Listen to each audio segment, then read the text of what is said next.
In this video, we're going to look at how to manage orders in the Hikashop shopping cart in your Joomla website. So we're at the administrator login panel here. That is simply your domain name followed by the word administrator, and that'll bring up this screen, and you use the username and password we've provided to access the back end of the website. So I'm going to log in. And this is the general Joomla control panel. It looks a little bit busy, but it's actually, most of these areas you will never need to worry about. There's just a few ones that you will. In here, you can do things like add new users or remove users. You can and give the different access levels to users. You can add new items to menus, add new content pages, and so on. What we're looking at today is the shopping cart. So we go to components. Components are additional pieces of software installed on the website to do different functions. And within our components, we've got things like a backup software. We've got our social link software. And Hikashop is our shopping cart. So we just click on Hikashop. That will bring up the shopping cart control panel. So straight away we see in here a snapshot. We've got a graph here showing sales. In this case, we've only just started this site, so there's not much on there, but normally you'd have a graph showing sales by day through the month, statistics on how much your sales have been for the month, what your best products are, and so on. And over here we've got our last 7 orders showing the order status. Now the order status is the thing we want to focus on here, because a created status means someone's created an order but they've not yet paid for it. So they may have found their credit card didn't go through, or they need to do something else and come back later. If they've created an account, as in if they registered on the site, they can come back and pay for their order later or modify it. If they came on as a guest and they've left, unfortunately they'll have to start again when they come back. But created means you haven't received a payment, so don't ship that product yet. Confirmed means the payment has been received. Occasionally with PayPal, what happens is the client is sent to PayPal from the shopping cart to PayPal's website. They make the payment there, and the PayPal website sends a notification back to the website. Occasionally, for some reason, one of those notifications may not arrive. So don't delete these unless you've actually checked your account to make sure that they weren't actually paid. Now, we've also got an order to ship down here. So this is our confirmed orders, and we've got one there. That means that we can now ship that product out because we know we've received the payment. So the best place to do that from is if we go to our orders,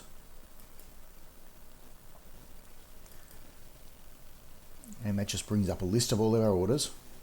And here we have our statuses here. We can change statuses from the front end here. So if we simply want to send that product out and flag it as having been sent, we can go to this one here, just click on here.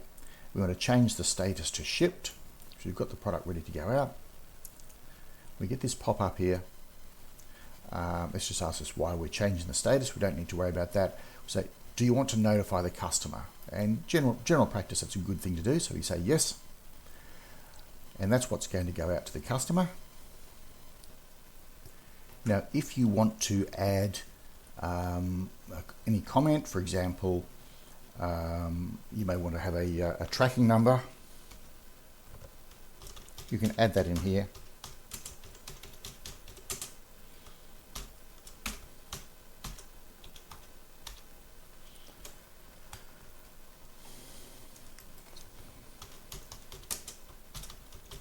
So you can put a comment in there, so your tracking number for the parcel, or anything else you want to add on that email, and then simply OK.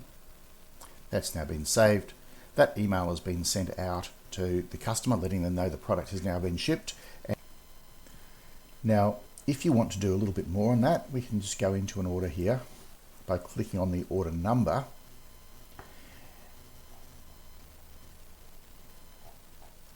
And up here we've got a few other options. You can send an email to this customer.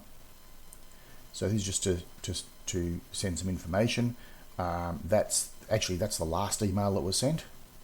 So it lets them know that the order was created. You can send them an invoice.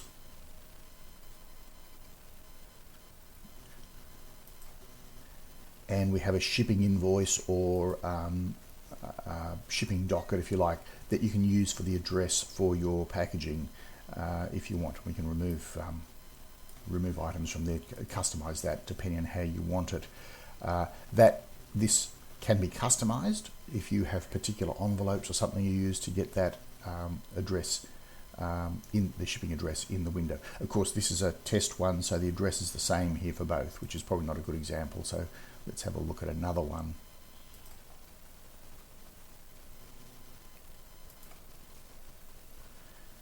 So when you're shipping your products, you may want to include this in with the package, and there it is, from and to, and the details of what's being sent. So there's no amounts or anything, it simply says this is the contents of the package. So that's the additional items that you can print off with an order if you need to, and different businesses will have different processes, so whatever suits your process. By the way, you can scroll down here and you can see the history of what's actually happened in here. In here, if it says confirmed, it'll actually tell you that you received a notification from PayPal to confirm it. In this case, it's been done manually just for purposes of demonstration. And that's the functionality within your handling your orders. It's pretty straightforward. Other statuses that can be changed, just going back, for example, if a person rings up and cancels their order, you can cancel it. You can do a refund. You might find that you go to ship the product and find the only one left may be damaged or something, and you don't want to send it, so you can cancel the order, do a refund, and so on. And that does the same. We'll notify the customer of what's happened. Of course, a refund doesn't automatically send money back from PayPal. You have to go to PayPal to actually do that yourself. But that's pretty much all there is to processing orders within Hikashop. Within the dashboard here, we have a range of different reports that you can put on the front. You can actually create reports in here. May want to know what are your best sales over a recent period, sales comparisons as the site matures between this year and versus last year, and so on. It's just a matter of clicking on the publish button to put those onto the dashboard.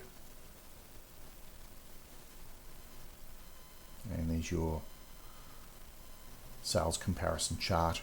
Of course, there were no sales on this site last year, but these are the types of reports that you can have there at a glance on your control panel.